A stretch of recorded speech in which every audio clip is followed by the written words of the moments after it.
નમસ્કાર રામ રામ મિત્રો, આજે આપણે વાતચીત કરવાના છીએ કે બાભરવાળી મેટરની અંદર આવ્યો છે નવો વળાંક. પોલીસ તપાસની અંદર શું ખુલીને આવ્યું બહાર અને શું જૂની અદાવતના લીધે રચાયું હતું ષડયંત્ર. પરંતુ એ પહેલાં જો આપ મારી વિડીયોની અંદર નવા આવ્યા તો ચેનલને લાઇક, સબસ્ક્રાઈબ અને ફોલો કરી દો, જેથી હું આપણા માટે આવા અદ્ભુત વિડીયો બનાવતો રહું. તો નમસ્કાર, હું છું દિલુ ચૌધરીને આપણે આજે વાતચીત કરવાના છીએ બાભર મેટરવાળી સંપૂર્ણપણે વિગતે વાતચીત કરવી છે. ત્યારે વાતચીત કરીએ તો આગળની શું ઘટના બની હતી એ સમજાવી, પરંતુ હવે પોલીસ તપાસની અંદર નવો ઘટસ્ફોટ બહાર આવ્યો છે. ને નવો ઘટસ્ફોટ એ બહાર આવ્યો છે કે આ કોઈ જૂની અદાવત હતી.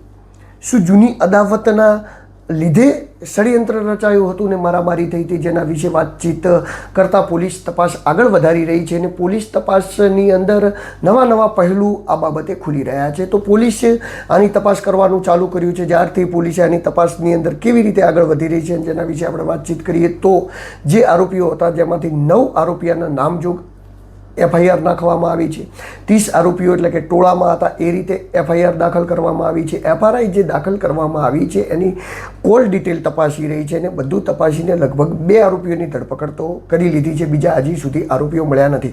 પરંતુ જે આરોપીઓની ધરપકડ કરી છે એમને પૂછી રહી છે. તો એમને જે પૂછ્યું એના અંદરથી એક એવી વાતચીત બહાર આવી કે આરોપીઓ એવું કહ્યું કે અમારે જૂની અદાવત હતી અને જૂની અદાવતના લીધે આ કામકાજ અમે કર્યું હતું. તો પોલીસ તપાસ આગળ વધારી રહી છે કે જૂની અદાવતને લીધે કર્યું હતું. તો આ લોકો એ જગ્યાએ હતા એવી માહિતી અમને ક્યાંથી મળી? આ કોઈ બાતમીને આધારે ત્યાં ગયા? જ્યારે ગયા ત્યારે આ લોકો જોડે હથિયારો હતા તો સામેના લોકો એ કોઈ જગ્યાએ કામના અર્થે આવ્યા હતા? કેવી રીતે આવ્યા હતા? કે જૂની અદાવત હતી તો વેર વાળવા આવ્યા હતા? કેવી રીતે આવ્યા હતા? તો બધા જ પહેલુઓની તપાસ પોલીસ ખૂબ જ ઊંડાણપૂર્વક કરી રહી છે.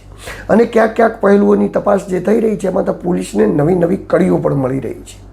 આમાંથી ઘણી બધી કડીઓ પોલીસ ખોલીને તપાસી રહી છે કે કેમાં થયું. કારણ કે આ જે થયું છે એના એટલા બધા ઊંડા પ્રત્યાઘાત પડ્યા છે કે અત્યારે સમગ્ર બાભરની અંદર અને સમગ્ર તાલુકાની અંદર એક ડરનો માહોલ છવાયેલો છે. આ ડરનો માહોલ એટલા માટે છવાયેલો છે કે જે રેલીઓ થઈ અને રેલીઓ બાદ જે થયું ત્યારબાદ બજારના લોકો ડરેલા છે કે આ રીતે કાયદાનો ભંગ જો જાહેરમાં થશે તો આવનારા દિવસોમાં આપણી સેફટી શું, આપણી પ્રાઇવેસી શું અને આપણો બચાવ શું. તો આ બધા જ મુદ્દે પોલીસ પણ ખૂબ કડક વલણ અપનાવી રહી છે. અને કડક વલણ અપનાવી રહી અને 5 દિવસનો જે સમયગાળો આપ્યો છે અને 5 દિવસના સમયગાળાની અંદર આરોપીઓને કોઈ પણ જગ્યાએથી પકડી પાડવા એવું પોલીસે જે સૂચવ્યું છે. જેના માટે પોલીસે 2 ટીમો બનાવી છે. 2 ટીમોને અલગ રીતે કામ પણ કરી રહી છે. અને આરોપીઓની કોલ ડિટેલના આધારે આરોપીઓ ક્યાં છુપાયા હશે, આરોપીઓના સૂત્રના આધારે આરોપીઓની તપાસ થઈ રહી છે. પકડ્યા બાદ આપણે આગળ જાણી શકીશું કે એમનો વરઘોડો કાઢવાનો થશે કે નહીં થાય. કારણ કે એ પણ એક માંગ ઉઠી હતી કે એમનો વરઘોડો કાઢવામાં આવે. પરંતુ હવે ધીરે આ જે લડાઈ છે ને એ સામાજિક થઈ રહી છે. સામાજિક એટલે થઈ રહી છે કે જે ઠાકોર સમાજના ઉપર હુમલો થયો એ લોકો હવે ઠાકોર સમાજના લોકો એ ક્યાંક ને ક્યાંક દરબાર સમાજના લોકોને ગાળું બોલી રહ્યા છે. દરબાર સમાજના લોકો એ ક્યાંક ને ક્યાંક ઠાકોર સમાજના લોકો બોલી રહ્યા છે. ને જેની બાબતે પોલીસે કડક સંદેશ પણ આપ્યો છે કે આ બાબતે જો સોશિયલ મીડિયા ઉપર કોઈ વર્ગ વિગ્રહ થાય એવું કે જાતિઓમાં નફરત ફેલાય એવું કામકાજ કરવામાં આવશે તો એ બાબતે અમે કડકમાં કડક કાર્યવાહી કરીશું. ચાહે કોઈ પણ સમાજના હોય, દરબાર સમાજમાંથી આવતા હોય કે ઠાકોર સમાજમાંથી આવતા.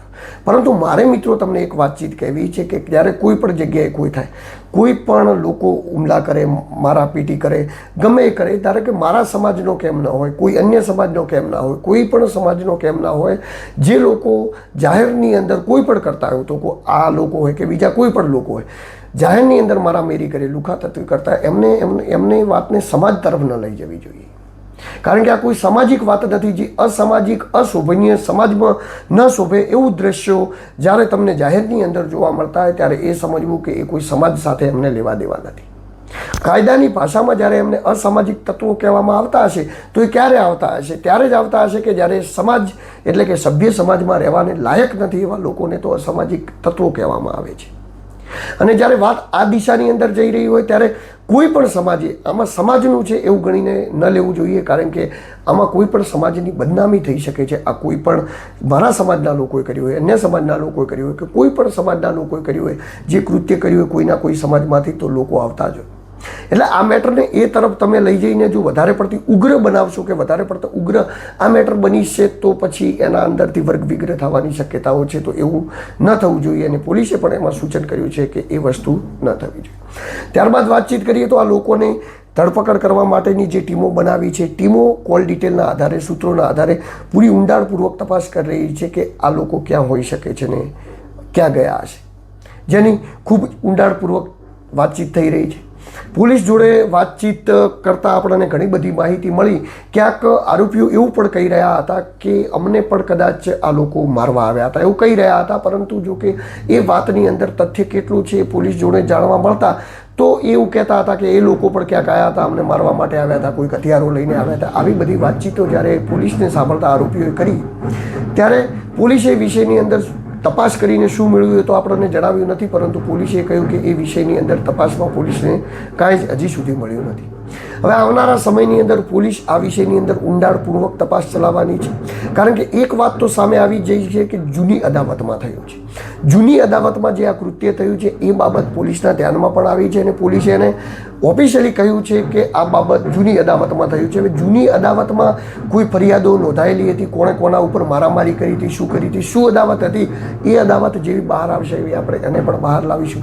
પરંતુ એ પહેલાં હું તમને સંભળાવી દઉં કે આ મામલે પોલીસે શું કહ્યું છે. ગઈ તારીખ 30 એપ્રિલે ભાભર ટાઉનમાં બપોરે એક નાનકડો ઝઘડો થયો હતો. આની અદાવત અને એમને બે પરિવારો વચ્ચે એક જૂની અદાવત પણ છે. આ અનુસંધાને સાંજે 6 વાગ્યાની આસપાસમાં એક ઝઘડો થયો હતો, જેમાં બે ટોળા વચ્ચે માથાકૂટ અને મારપીટ થઈ હતી. પોલીસે જ્યારે ખબર પડી, પોલીસે તરત જ જગ્યા પર પહોંચી ગઈ અને જે દર્દીઓ હતા એમને સારવાર માટે પાટણ અને મહેસાણા હોસ્પિટલમાં મૂકી દીધા હતા. તરત જ પોલીસે જગ્યા ઉપર ક્રાઇમ સીન કોર્ડન ઓફ કરીને આગળની કાર્યવાહી માટે પીઆઈ સાહેબ ફરિયાદ લેવા માટે પાટણ હોસ્પિટલ જઈને ફરિયાદ લેવા માટે ગયા હતા અને 307 એટલે ખૂનની કોશિશ અને નવી બીએનએસની કલમ એટલે 109 આના મુજબ પ્લસ રાઇટિંગની સેક્શનો નાખીને ફરિયાદ કરવામાં આવી છે. એમાં અત્યારે 9 નામજોગ આરોપી છે અને બીજા 20 થી 30 અજાણ્યા ઇસમો જે ટોળામાં હાજર હતા એમના નામ જે આગળ તપાસમાં ખોલવામાં આવશે. હવે એમાંથી 9 આરોપીઓમાંથી 2 આરોપીઓ ઓલરેડી પોલીસ કસ્ટડીમાં છે અને આગળ બીજા જે બાકી આરોપીઓ છે એમની શોધખોળ માટે એલસીબીની 2 ટીમો, એસઓજીની 2 ટીમો, સ્થાનિક પોલીસ, એએસપી ઓફિસની ટીમો તમામ કાર્ય કરી રહી છે અને તરત જ એમને પણ અરેસ્ટ થઈ જશે.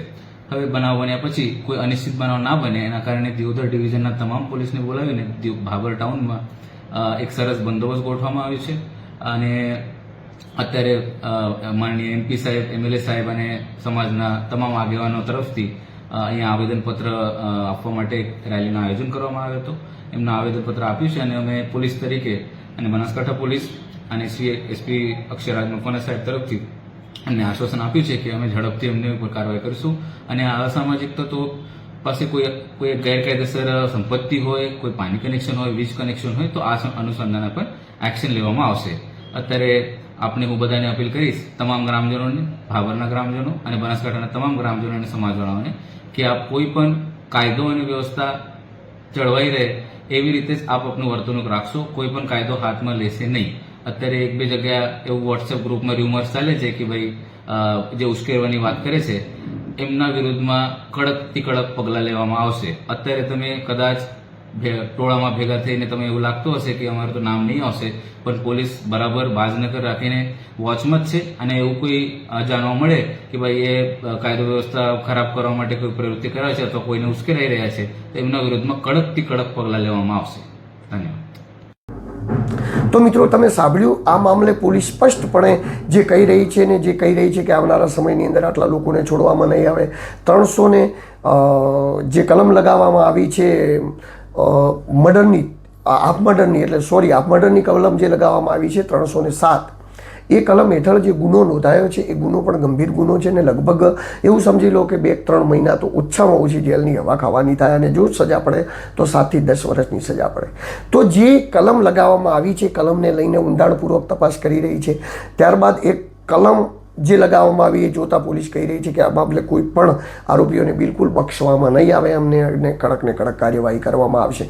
શું થશે 5 દિવસના અંતે એ જોવાનું રહ્યું, કારણ કે 5 દિવસનું અલ્ટિમેટ આપ્યા બાદ ઠાકોર સમાજના સ્વરૂપજી અને જ્ઞાનીબેન એક મંચ ઉપર આવ્યા, એક સાથે મળ્યા અને એવું કહ્યું છે કે 5 દિવસમાં આ મામલે કોઈ પણ નિવારણ નહીં આવે તો આપણે ફરીવાર સમાજ ભેળો કરીશું ને આ મામલે જે કરવું પડે એ કરીશું. એટલે 5 દિવસ પછી ઠાકોર સમાજ એવી તૈયારી કરીને બેઠો છે કે કદાચ આ મામલે કોઈ નિવારણ ના આવે તો આપણે ભેળું થવું અને આ મામલે કોઈ પણ નિવારણ આવે એના માટે કાર્ય કરવું. આમ તો જો કે પહેલી વાર એવું બન્યું છે કે સ્વરૂપજી ઠાકોર અને જ્ઞાનીબેન ઠાકોર બંને, એટલે કે એક સાંસદ અને એક ધારાસભ્ય, બંને કક્ષાના માણસો હાથે મળીને એમના સમાજને ન્યાય અલાવવા માટે કામકાજ કરી રહ્યા છે. જો કે વાતચીત એવી પણ છે કે આ એમનો સમાજ કે મારો સમાજ એવું ન હોય. જ્યારે કોઈ પણ નાનો સમાજ હોય, મોટો સમાજ હોય, કોઈ પણ ઉપર જ્યારે આવા હિંસાત્મક હુમલા થાય અને જેમની જાન જોખમાં એવા કૃત્યો થાય તો એ કૃત્યો સામાજિક ધોરણે ચલાવી ન લેવામાં આવે. એટલે એમાં બીજા અન્ય સમાજ કે આ સમાજ કે કોઈ સમાજવાળી વાતચીત નથી આવતી, પરંતુ એવા લોકોને સપોર્ટ કરવો જોઈએ જેમના સાથે આર્યો અન્યાય થાય. તો મિત્રો, તપાસની અંદર શું આગળ વાતચીત થશે, શું આગળ ખુલાસો થશે, અત્યાર પૂરતી પોલીસ તપાસની અંદર આટલું બહાર આવ્યું છે અને હજી પોલીસ આનો રિપોર્ટની અંદર ડિટેલની અંદર બધું તપાસશે અને જેવી કોઈ નવી ડિટેલ આવશે અને જેવી માહિતી આવશે મિત્રો આપના સુધી શેર કરીશ. પરંતુ અત્યારે બસ આટલું જ. તો મિત્રો, તમને જો મારા વિડીયો ગમતા હોય તો મારી વિડીયોને તમે જોતા રહેજો, મારી ચેનલને લાઇક, સબસ્ક્રાઈબ અને ફોલો કરતા રહેજો, જેથી હું આપના માટે આવા અવનવા અદ્ભુત અને આવા કોઈ પણ ઘટનાત્મક વિડીયો બનાવતો રહું અને આપ સુધી પહોંચાડતો રહું. નમસ્કાર, રામ રામ. હું દુલ્લુ ચૌધરી.